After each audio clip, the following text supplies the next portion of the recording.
శ్రీ షిరిడి సాయిబాబా జీవిత చరిత్రం 22వ అధ్యాయం. బాబా తన వద్దకు వచ్చి భక్తులను అనేక విధంగా విషయములు బోధించేవారు. అందుకు ఒక ప్రత్యేక స్థలము గాని సమయము గాని ఉండేది కాదు. ఒకనాడు ఒక భక్తుడు ఇంకొక భక్తుని గురించి అతడు లేని సమయంలో ఇతరుల వద్ద అతనిని గురించి నోటికి వచ్చిన దుర్భాషలాడి నిందించున్నాడు.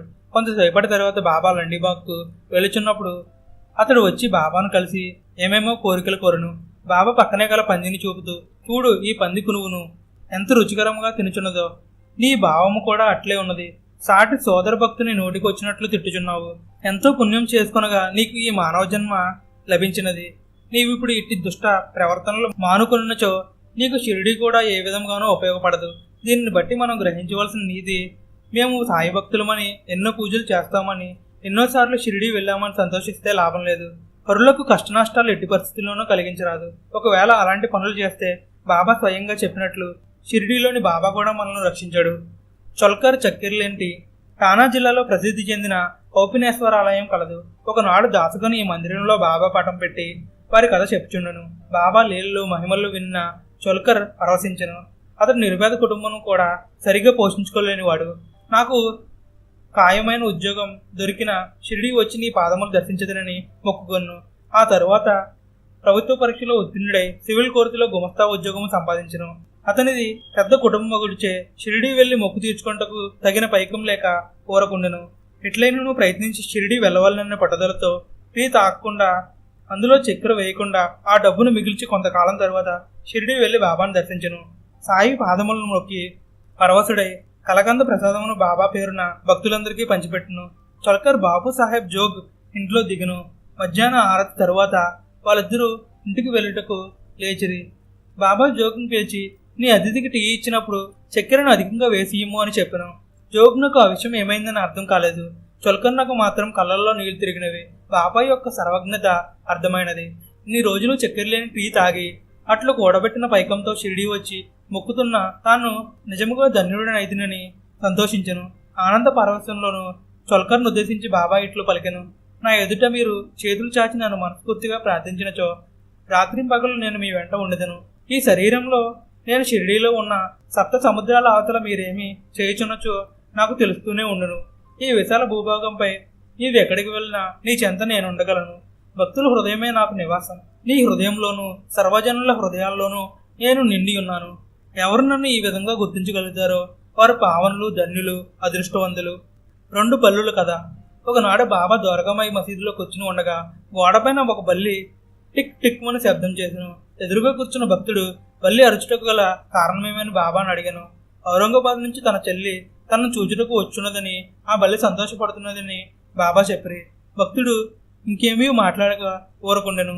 ఇంతలో ఎవరో ఒక భక్తుడు బాబాను చూచుటకు ఔరంగాబాద్ నుంచి గుర్రంపై వచ్చెను. గుర్రము దానా పెట్టుటకు తన వద్దగల సంచిని తీసి విదిలించగా అందులో నుంచి ఒక బల్లి కింద పడి వేగంగా గోడపైకి ఎక్కెను. అంతకు ముందు అడిగిన భక్తుడికి ఆ బల్లులను జాగ్రత్తగా గమనించమని బాబా చెప్పిరి. ఆ బల్లి తన చెల్లిని కలుసుకున్నాను. అక్క చెల్లెలు ఇద్దరు ముద్దాడుకుండ్రి. ఆనందంతో గుండ్రంగా తిరుగుతూ ఆడిరి. బాబా ఎదురుగా కూర్చున్న ఆ దృశ్యం చూసిన వారంతా ఆశ్చర్యంతో నిశ్చేష్టులేరి. ఎక్కడ ఔరంగాబాదు, ఎక్కడ షిరిడి? ఈ బల్లులు 2 అక్క చెల్లెలు అయితే ఇంత దూరంలో గల వేరువేరు ప్రాంతాల్లో ఎట్లుండెను? ఆ బల్లి ఇక్కడికి వస్తున్నట్లు బాబాకు ఎట్లు తెలుసును? జంతుజాలం యొక్క భావనలు, భాష కూడా బాబాకు తెలుసా? ఇలాంటి ప్రశ్నలు, సందేహాలు, అనుమానాలు అక్కడ భక్తుల్లో కలగ్గా వారు ఆశ్చర్యంతో బాబాను తదేకంగా చూస్తుండ్రి. విషయం గ్రహించిన బాబా, ఈ బల్లుల విషయమే కాదు, సృష్టిలో ప్రతి అణువు లోపల ఏమి జరుగుతున్నదో సర్వము నాకు తెలియచుండును. నా అనుమతి లేనిదే చెట్టుపై గల ఆకు కదులుటకు కూడా వీలు లేదు. భగవంతుడు సర్వశక్తివంతుడు. ఆయన సృష్టించిన ఈ సృష్టి నియమములకు వ్యతిరేకంగా ప్రవర్తించరాదు. యావత్ సృష్టిని యజమాని దేవుడే, అల్లా మాలిక్ హై అని చెప్పిరి. బాయిజాబాయికి బాబా వాగ్దానం. బాబా స్వయంగా అక్క అని పిలిచిన బాయిజాబాయి వయస్సు పెరుగుటిచే శక్తిహీనురాలయ్యను. మంచం మీద నుంచి కూడా లేవలేని స్థితిలో ఉండెను. సాత్యాన్ని తల్లి వద్దే ఉండి సేవలు చేయవలసిందిగా బాబా ఆజ్ఞాపించెను. అప్పుడప్పుడు శ్యామ లాంటి స్నేహితులకు కూడా కాచాకు తోడుగా పంపేవారు బాబా. ఆమె అంతిమ గడియలు ఆసనమైనవని, ఆమె ఒకసారి బాబాను చూడవాలని కోరుకున్నాను.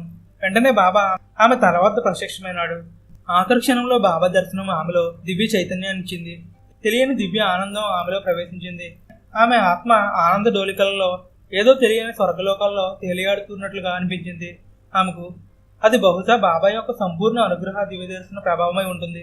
ఆమె ఏదో మాట్లాడాలని ప్రయత్నించింది, కానీ బాబా యొక్క రూపదర్శన ఆనందంతో ఆమె గొంతు మోగపోయింది.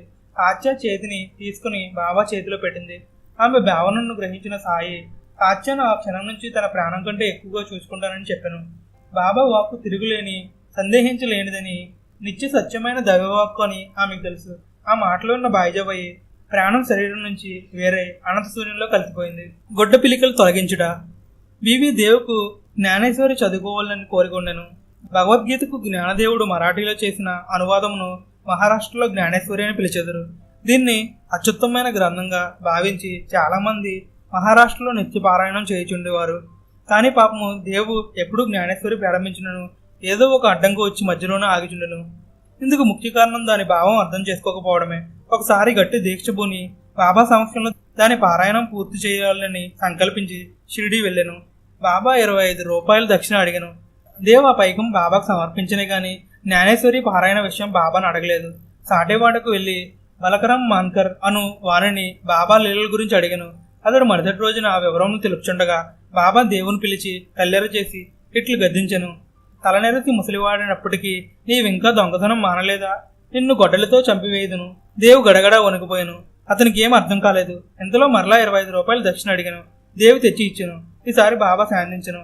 నీకు నేను జలతారు శాలువ కప్పుటకు సిద్ధంగా ఉండగా పాతగుడ్డ పీలికలను దొంగిలించదువేళ?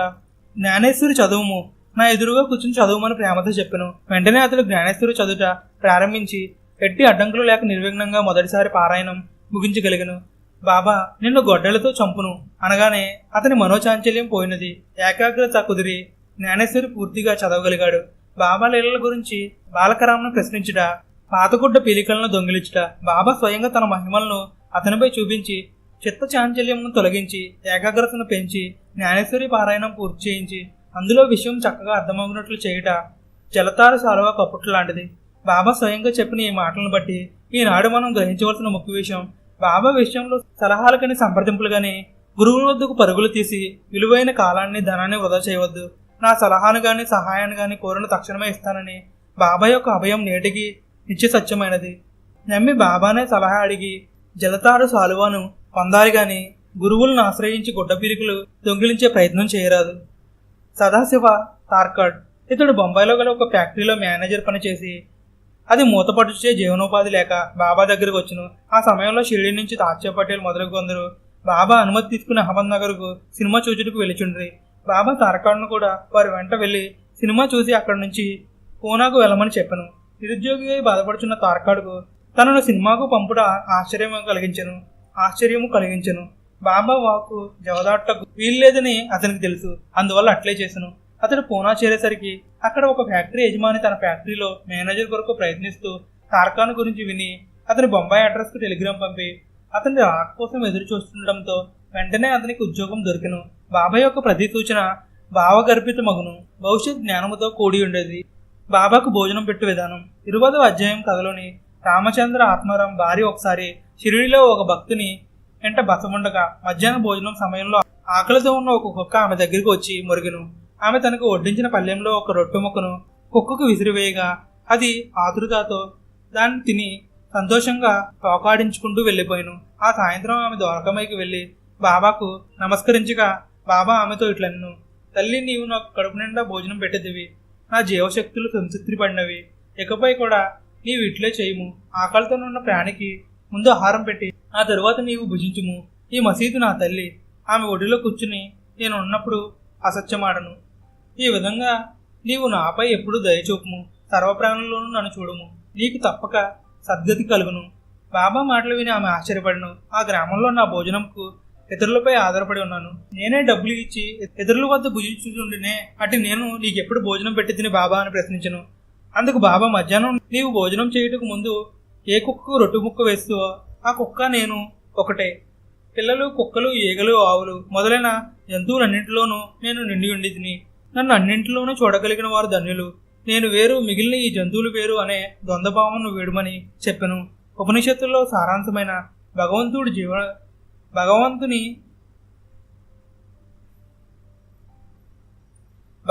జీవులన్నింటిలో చూడమని ఈ నీతిని బాబా అనుభవపూర్వకంగా ఆమెకు నేర్పించారు. సాయిబాబా ఉపదేశములు. మన దైనందిన జీవితంలో ప్రవర్తించాల్సిన తీరును గురించి బాబా తరచూ ఇలా చెప్తుండేవారు. గత జన్మ సంబంధాల వల్లనే ఇప్పుడు మనం ఒకరినొకరు కలుసుకోగలుగుతున్నాము. ఏ మనిషికైనా ఏ జంతువైనా మీ దగ్గరకు వచ్చినప్పుడు నిర్లక్ష్యంగా తరిమి కొట్టవద్దు.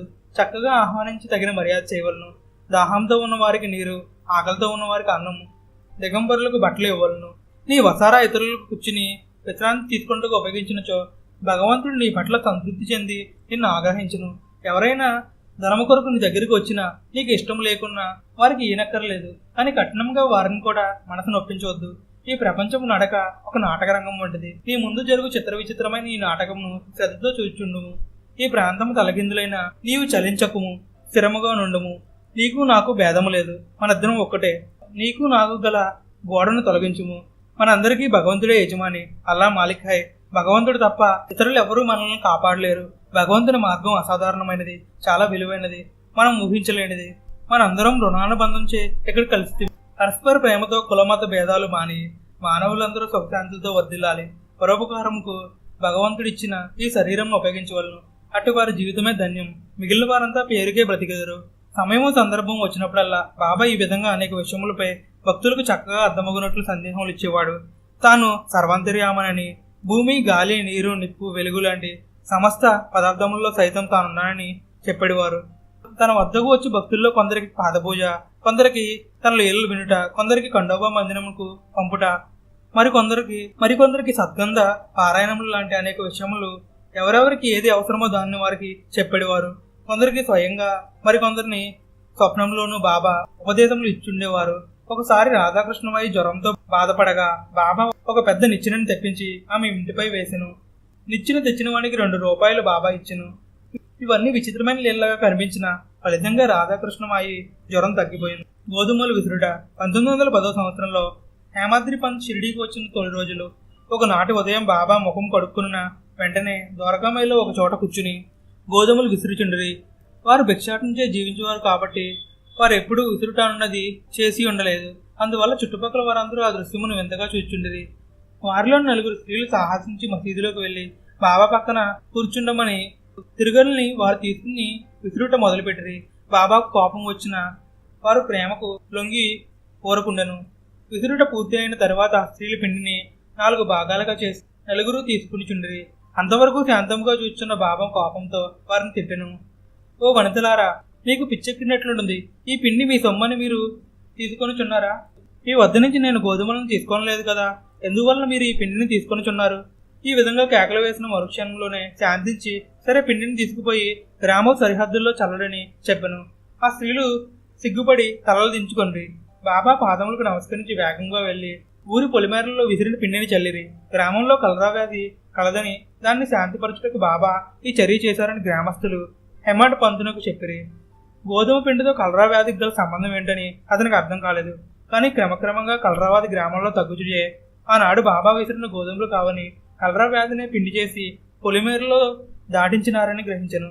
ఆ వింత చర్య చూసి ఆకర్షితుడైన హేమాద్రి పంతు ఇలాంటి విచిత్రములతో కూడిన సాయిబాబా లీలల జీవిత చరిత్ర రూపంలో రాయాలని సంకల్పించి బాబా అనుమతి కోరగా కొంతకాలం ఆగమని బాబా ఆదేశించను.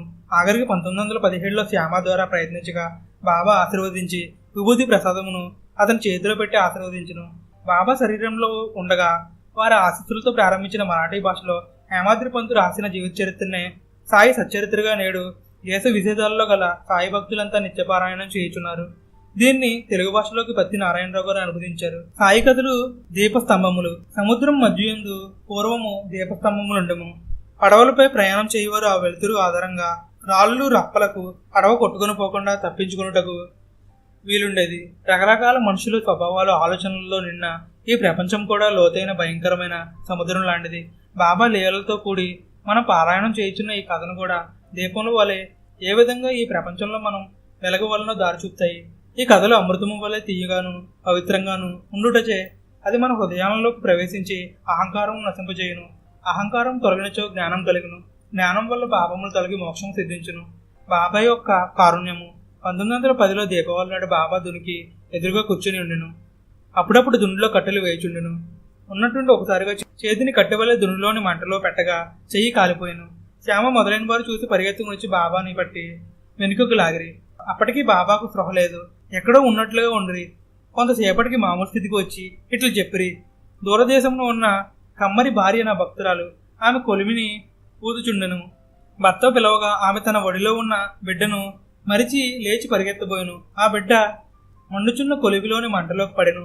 ఈ నా చేతిని కొలిమిలోకి దూర్చి ఆ బిడ్డను రక్షించితిని. నా చెయ్యి కాలినందుకు నాకు బాధ లేదు. నా భక్తురాలి బిడ్డను రక్షించినందుకు నాకు ఆనందంగా ఉంది. 100 మైళ్ళ దూరంలో గల కొలిమిలో బిడ్డ పడితే షిరిడీలోని దుల్లో చెయ్యి పెట్టి బాబా ఎట్లు రక్షించగలిగాను. ఇది మన ఊహలకు అందని విషయం. అందుకే సాయి చేసే ఈ చర్యలు తేలాలుగా మనం పిలుస్తున్నాం. అవి సామాన్య మానవ మేధస్సుకు అందునవి కావు. ఏ పని అయినా ఎలాగైనా సరే పూర్తి చేయగల సమర్థుడు సాయిబాబా. అలాంటి సమర్థ సద్గురువుని జీవిత చరిత్ర రాసే భాగ్యం కలిగినందుకు సాయికి సాష్టాంగ ప్రణామాలు సమర్పించుకుంటున్నాము. ఈ లీలా మానుష గ్రంథమును పారాయణం చేయు మీరు కూడా ధన్యులే. ఎవరి పాపములు తొలగపోనచో వారు మాత్రమే బాబా కథలందు ఆసక్తి చూపగలరు. ఇది యథార్థము. బాగోజీ షిండే బాబా సేవ. బాబా చెయ్యి కాలిన విషయం తెలిసిన నానా చందోద్కర్ బొంబాయి నుంచి సూది వైద్యం తెలిసిన పెద్ద డాక్టర్ను బాబా వద్దకు తీసుకుని వచ్చాను. కానీ బాబా అతనిచే వైద్యం చేయించుకుంటకు నిరాకరించను. భగవంతుడే తన వైద్యుడని చెప్పాను. ప్రతిరోజు ఆ చేతికి బాగోజీ షిండే నెయ్యి రాసి ఆకులు వేసి కట్టుకట్టిడువాడు. బాబాకు అంత సన్నిహితుడై సేవ చేసిన బాగోజీ పైకి కుష్ఠరోగి వలె కనిపించిన గొప్ప అదృష్టవంతుడు. 1910 నుంచి 1918లో బాబా సమాధి అయ్యే వరకు సుమారుగా 8 సంవత్సరాలు బాబాకు ప్రతిరోజు కట్టు మళ్ళీ కట్టి సేవ చేసను. అతని జన్మ ధన్యమైనది. దాము అన్న. ఇతనికి దామోదర్ సావల్రామ్ రసనే అనే మరి ఒక పేరు కలదు. ఇతనికి గల బొంబాయి స్నేహితులొకడు పత్తి జాయింట్ వ్యాపారం చేయదుమని, ఎక్కువగా లాభములు వచ్చున్నవని, అవకాశము వదులుకోవాలని రాసను. ఇతడు బాబా భక్తుడు కనుక షిరిడీలో బాబాను ఈ విషయమై ప్రశ్నించి వారి సలహాను అడుగువలసిందిగా శ్యామాకు ఉత్తరం రాసను. దాన్ని తీసుకుని దొరకమై చెరగానే బాబా ఏమి ఎత్తులు వేయుచున్నాడు. భగవంతుడిచ్చిన దానితో సంతృప్తి చెందగా లక్షలు సంపాదించుటకు ప్రయత్నించున్నాడు. సేటునకు పిచ్చి ఎక్కినది. తనకు గల సగము రొట్టెలో సంతృప్తిగా బతకమని చెప్పను. అదే విషయం శ్యామ తిరిగి రాసను. రెండోసారి దాము అన్న స్వయంగా బాబాతో తానే మాట్లాడటకు షిరిడి వచ్చి బాబా అనుగ్రహించినచో లాభముల్లో సాయికి భాగం కూడా ఇచ్చిదనని మనసులో సంకల్పించను. అతని మనోభావము గమనించిన బాబా ప్రాపంచిక విషయంలో తలంగుటకు తనకు ఇష్టం లేదని చెప్పను. అతడు ఆ పనిని మానివేసను. కొద్ది రోజులకే పత్తి వ్యాపారులు అందరూ నష్టపోయేది. ఇంకోసారి ధాన్యం బేరం చేయవాలని చెప్పాను. బాబా చెప్పిన ప్రకారం కొద్ది రోజుల్లోనే ధాన్యము ధరలు పడిపోయాను. నిల్వ చేసిన వారంతా నష్టపోయేది. 2 సార్లు బాబా ఇతన్ని నష్టముల నుంచి రక్షించుటచే భక్తిభావం పెరిగి బాబా సమాధి చెందు వరకు సేవ చేశాను. దాము అన్నకు 2 భార్యలను వివాహం చేసుకున్న సంతానం కలగలేదు. ఎందరో జ్యోతిష్యులను అతనికి సంతానము లేదని చెప్పిరి. 1915లో ఎవరో బాబాకు పెద్ద మామిడి కళ్ళ గంపను పంపిరి. అందులో నుండి 4 పండ్లను తీసి బాబా పక్కన ఉంచి మిగిలిన వాటిని అందరికీ పంచిపెట్టను. కానీ అందరి దృష్టి ఆ 4 పండ్లపైనే ఉన్ను. వారి ఆలోచన గమనించిన బాబా ఈ 4 దాము అన్నవి, ఇవి ఎవరూ తినకూడదని, వాటిని అతడే తిని చావవలను అనను. బాబా ఈ మాటలు పలికినందుకు కొంతసేపటికి దాము అన్న షిరిడీకి వచ్చును. అతనికి ఆ పండ్లిచ్చి, వీటిని నీ చిన్న భార్యకి ఇమ్ము, నీవు తినవద్దు. వాటిని తినటం వలన ఆమెకు 4 పుత్రికలు జన్మించురని చెప్పిరి. కొన్నాళ్ళకు బాబా మాటలు నిజమయ్యను, జ్యోతిష్యుల మాటలు వ్యర్థమయ్యను. వాటిని దాము అన్న తిని చావవలను అని బాబా మాటల్లో ఆంతర్యము. పుత్రులు లేరని బాధపడు దాము అన్న 8 మంది సంతానం పొంది వారిని పోషించలేక సతమతం అవుతాడని భావము. ఒకసారి దాము బాబా పాదముల చెంత కూర్చుని ఉండగా అతని మనసులో 2 సందేహాలు కలిగను. బాబా వద్దకు ఎందరో భక్తులు వస్తున్నారు. వారందరూ బాబా వాళ్ళను మేలు పొందగలరా? నేను ఇప్పుడు ఏ సహాయం కావాల్సిన బాబాను అడిగి వారు చెప్పిన విధంగా ప్రవర్తించి ఎంతో మేలు పొందుతున్నాను. కానీ వారు ఈ శరీరం వదిలిన తర్వాత నా గతి ఏది? తెగిన గాలిపటం వల్లే గాలివాటంను కొట్టుకుని పోవాల్సిందేనా? అతని మనసులో భావములను గుర్తించిన సాయి వెంటనే ఈ విధంగా సమాధానాలు ఇచ్చును. ఆ మామిడి చెట్టు వైపు చూడుము, ఎంత పూత ఉన్నదో, అది అంతయు కాయలుగా మారినా ఎంత బాగుండును.